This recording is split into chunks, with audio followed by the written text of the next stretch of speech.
मीठे बच्चे बोलिए कितने मीठे हैं। मीठे बच्चे, मीठे बच्चे बोलिए कितने मीठे हैं। मीठा हमें बनाते बाबा, मीठा हमें बनाते बाबा। आप बड़े ही मीठे हैं। मीठे बच्चे, मीठे बच्चे बोलिए कितने मीठे हैं।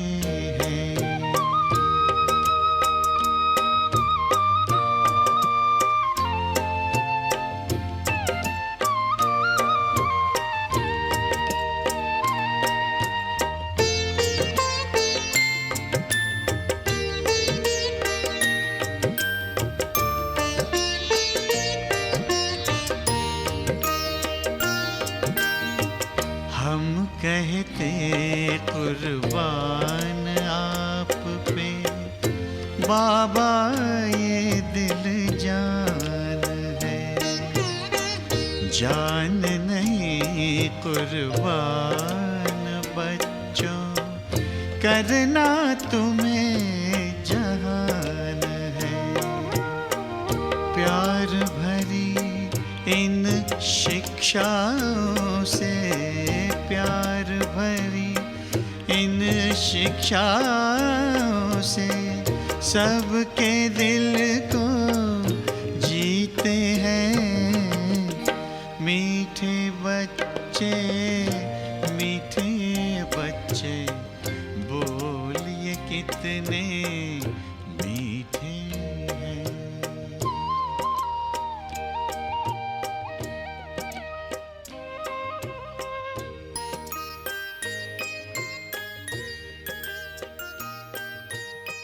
खार चुन लिए खुशबू भर हर जिंदगी महकाई है।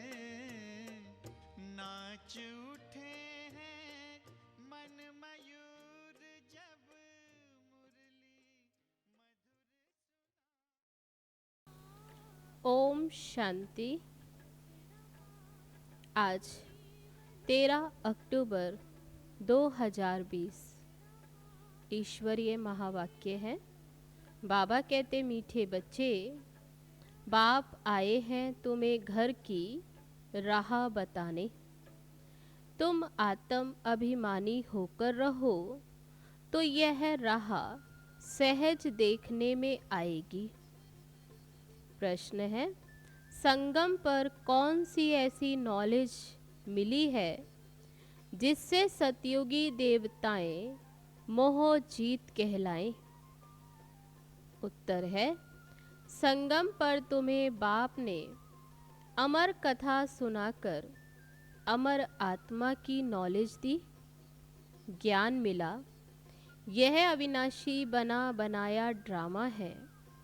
हर एक आत्मा अपना अपना पार्ट बजाती है। वह एक शरीर छोड़ दूसरा लेती है। इसमें रोने की बात नहीं। इसी नॉलेज से सत्ययुगी देवताओं को मोहजीत कहा जाता। वहाँ मृत्यु का नाम नहीं। खुशी से पुराना शरीर छोड़ नया लेते हैं।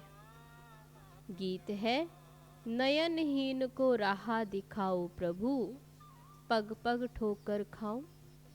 ओम शांति। मीठे मीठे रूहानी बच्चों प्रति रूहानी बाप कहते कि राह तो दिखलाता हूँ, परंतु पहले अपने को आत्मा निश्चय कर बैठो।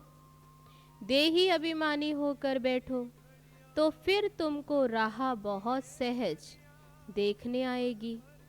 भक्ति मार्ग में आधा कल्प ठोकरें खाई है। भक्ति मार्ग की अथाह सामग्री है। अब बाप ने समझाया है, बेहद का बाप एक ही है। बाप कहते तुमको रास्ता बता रहा हूँ। दुनिया को यह भी पता नहीं कौन सा रास्ता बताते हैं। मुक्ति, जीवन मुक्ति, गति सदगति का। मुक्ति कहा जाता है शांति धाम को। आत्मा शरीर बिगर कुछ भी बोल नहीं सकती। कर्मेंद्रियों द्वारा ही आवाज होता है। मुख से आवाज होता है। मुख ना हो तो आवाज कहाँ से आएगा।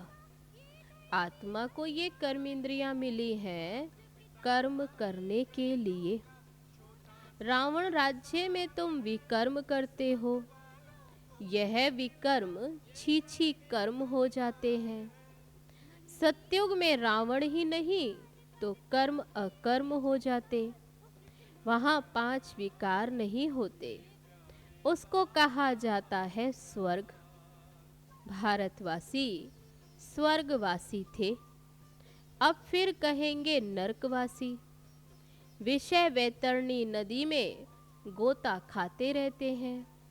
सब एक दो को दुख देते रहते हैं।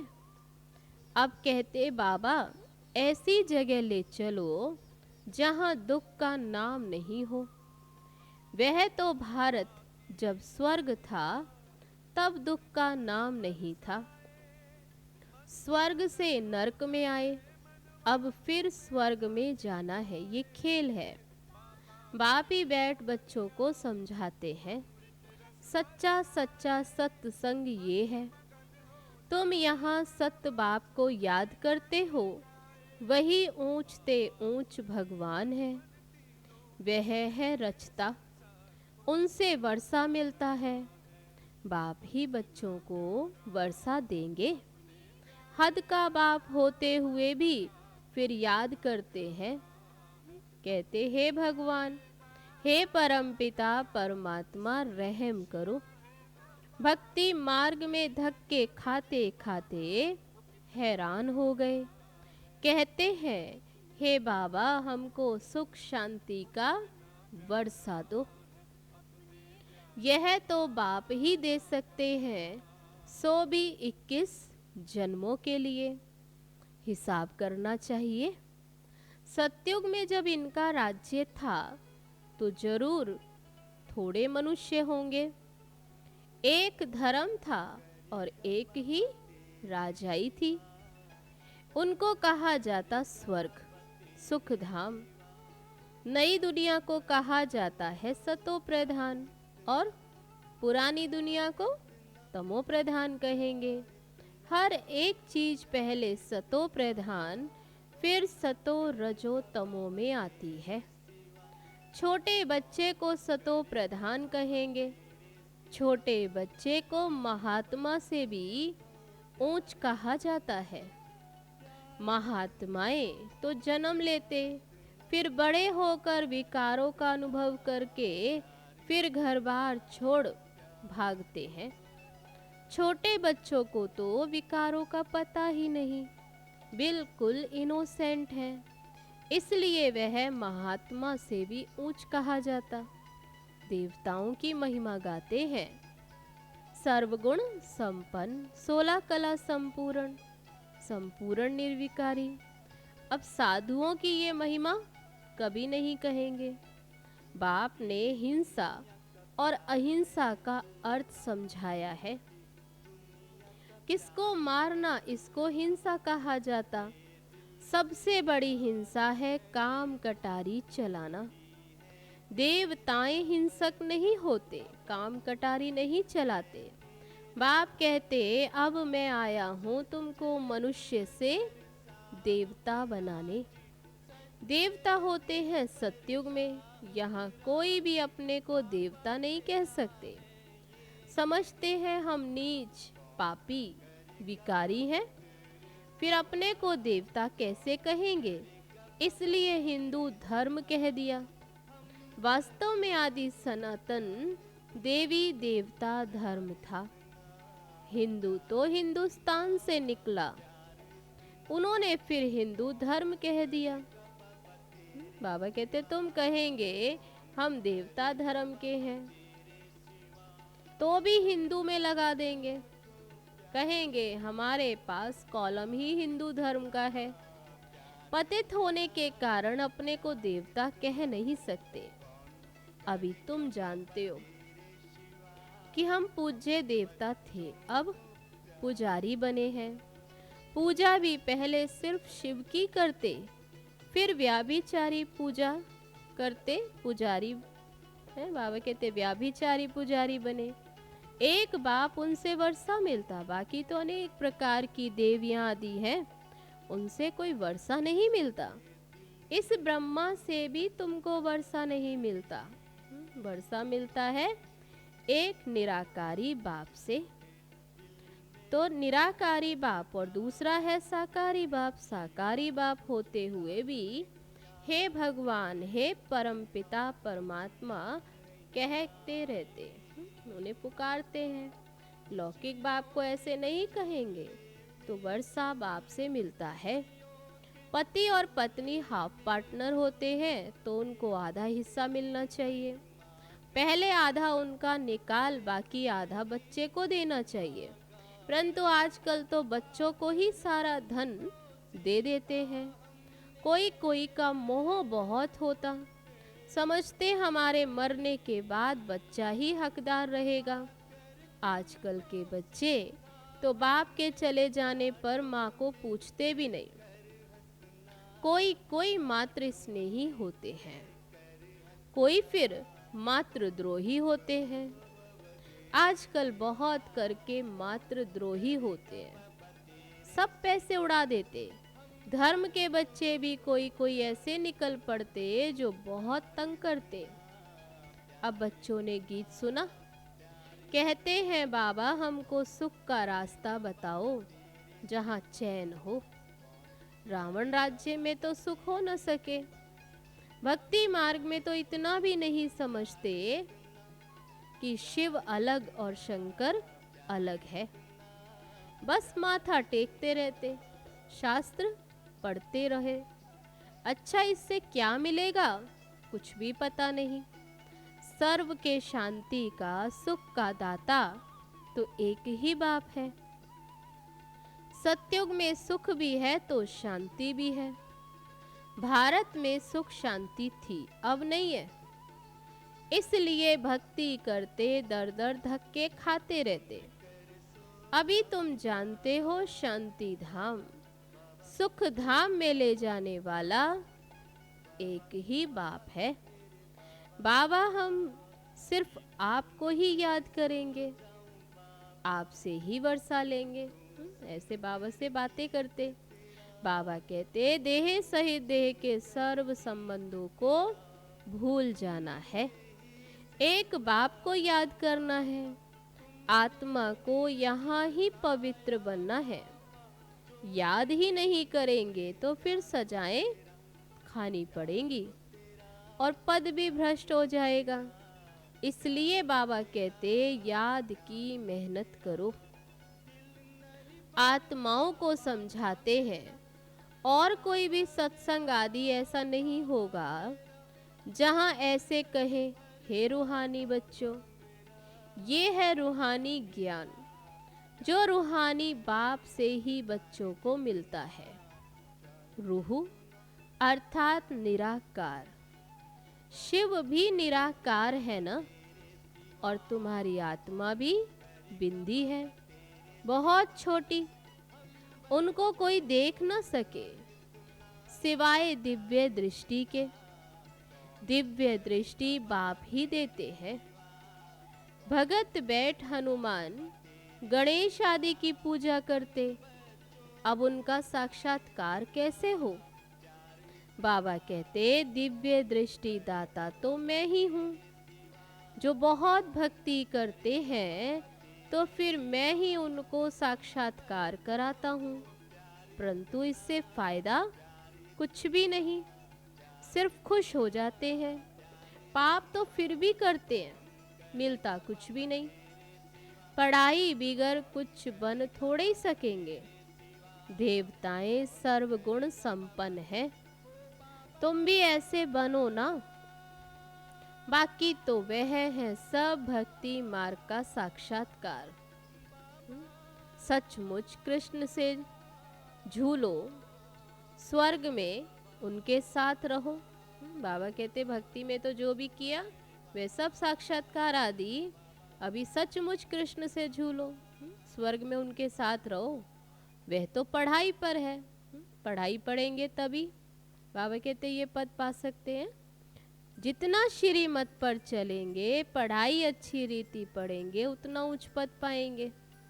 श्रीमत भगवान की गाई हुई है, कृष्ण की श्रीमत नहीं कहेंगे। परमपिता परमात्मा की श्रीमत से कृष्ण की आत्मा ने यह पद पाया है। तुम्हारी आत्मा भी देवता धर्म में थी, अर्थात कृष्ण के घराने में थी। भारतवासियों को ये पता नहीं है कि राधे कृष्ण आपस में क्या लगते थे। दोनों ही अलग अलग राजाई के थे। फिर स्वयंवर के बाद लक्ष्मी नारायण बनते। ये सब बातें बाप ही आकर समझाते हैं। अब तुम पढ़ते ही हो स्वर्ग का प्रिंस प्रिंसेस बनने के लिए। प्रिंस प्रिंसेस का जब स्वयंवर होता है तब फिर नाम बदलता। तो बाप बच्चों को ऐसा देवता बनाते अगर बाप की श्रीमत पर चलेंगे तो। तुम हो मुख वंशावली और वह है कुख वंशावली।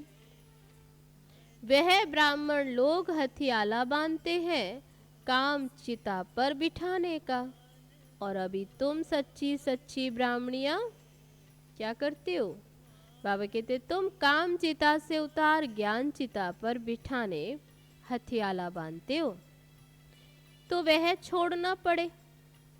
यहाँ के बच्चे तो लड़ते झगड़ते पैसा भी सारा बर्बाद कर देते।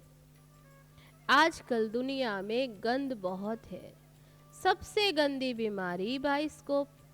अच्छे बच्चे भी बाइस्कोप में जाने से खराब हो पड़ते। इसलिए बीके को बाइस्कोप में जाना मना है। हाँ, जो मजबूत हैं उनको बाबा कहते वहाँ भी जाकर तुम सर्विस करो, उनको समझाओ। ये तो है हद का बाइस्कोप। एक बेहद का बाइस्कोप भी है। ये बेहद का ड्रामा। बेहद के बाइस्कोप से ही फिर ये हद के झूठे बाइस्कोप निकले हैं। अभी तुम बच्चों को बाबा ने समझाया है मूल वतन जहाँ सभी आत्माएं रहती हैं, फिर बीच में सूक्ष्म वतन, और ये है साकार वतन। तो बाबा कहते हैं यहाँ सारा खेल चलता रहता है, ये चक्र फिरता ही रहता। तुम ब्राह्मण बच्चों को ही स्वदर्शन चक्रधारी बनना है, देवताओं को नहीं। ये नॉलेज अभी तुम्हें है, इसलिए बाबा कहते स्वदर्शन चक्रधारी तुम हो। ब्राह्मणों को स्वदर्शन चक्रधारी कहेंगे, देवताओं को नहीं। परंतु ब्राह्मणों को ये अलंकार नहीं देते। क्यों? क्योंकि वे पुरुषार्थी हैं। आज अच्छे चल रहे हैं, कल गिर पड़ते, इसलिए फिर अलंकार देवताओं को दे देते। कृष्ण के लिए दिखाते स्वदर्शन चक्र से अकासुर बकासुर आदि को मारा। अब उनको तो अहिंसा परमो धर्म कहा जाता, फिर हिंसा कैसे करेंगे? ये सब है भक्ति मार्ग की सामग्री। जहां जाओ शिव का लिंग ही होगा। सिर्फ नाम कितने अलग अलग रख दिए, फिर शिव के भी अलग अलग नाम रख दिए।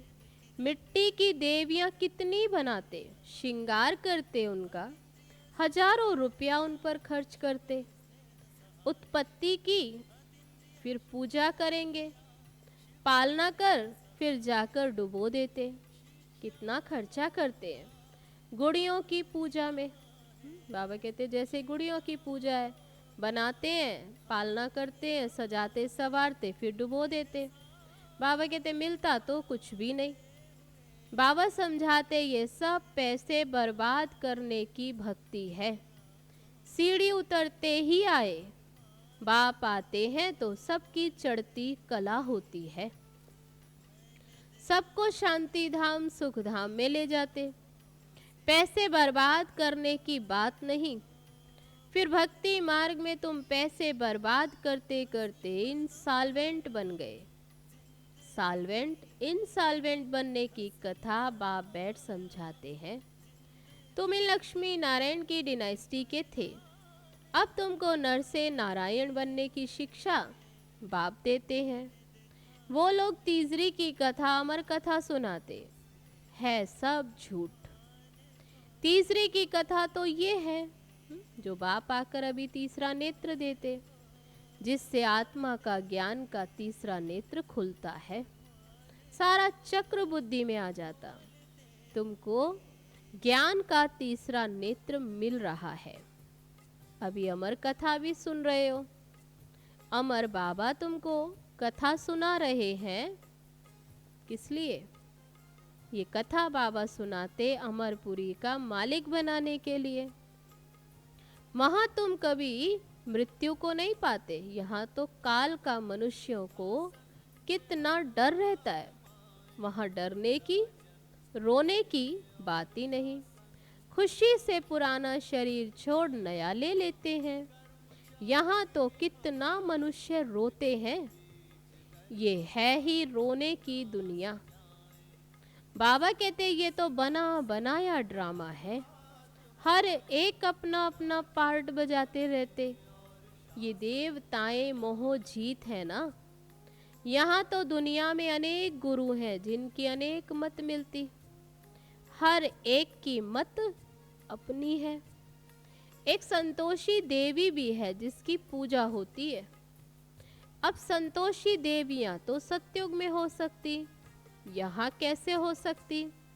सतयुग में देवताएं सदैव संतुष्ट होते हैं, यहाँ तो कुछ ना कुछ आश रहती है, वहाँ कोई आश नहीं होती।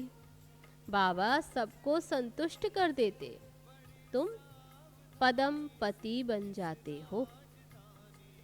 ओ बाबा कहते फिर वहाँ कोई अप्राप्त वस्तु नहीं रहती जिसकी कोई प्राप्ति की चिंता हो, वहाँ चिंता होती ही नहीं।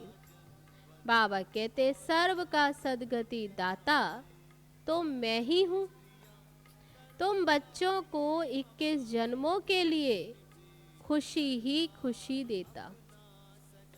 ऐसे बाप को याद भी करना चाहिए जो इतनी खुशी देते, इतना बाबा कहते भरपूर करते, तो ऐसे बाप को फिर याद करना चाहिए। याद से ही तुम्हारे पाप भस्म होंगे और तुम सतो प्रधान बन जाएंगे। ये समझने की बातें हैं। जितना औरों को जास्ती समझाएंगे फिर क्या, जितना औरों को समझाएंगे बाबा कहते उतनी प्रजा बनती जाएगी और तुम ऊंच पद पाएंगे। ये कोई साधु आदि की कथा नहीं है। भगवान बैठ इनके मुख द्वारा, ब्रह्मा मुख द्वारा समझाते हैं। अभी तुम संतुष्ट देवी देवता बन रहे हो। अभी तुमको व्रत भी रखना चाहिए, सदैव पवित्र रहने का, क्योंकि पावन दुनिया में जाना है, तो पतित नहीं बनना। बाबा ने ये व्रत सिखाया है। मनुष्यों ने फिर अनेक प्रकार के व्रत बनाए हैं। अच्छा, मीठे मीठे सिक्की लदे बच्चों प्रति मात पिता बाप दादा का याद प्यार और गुड मॉर्निंग। रूहानी बाप की रूहानी बच्चों को नमस्ते। हम रूहानी बच्चों की रूहानी बाप दादा को नमस्ते नमस्ते। ओम शांति।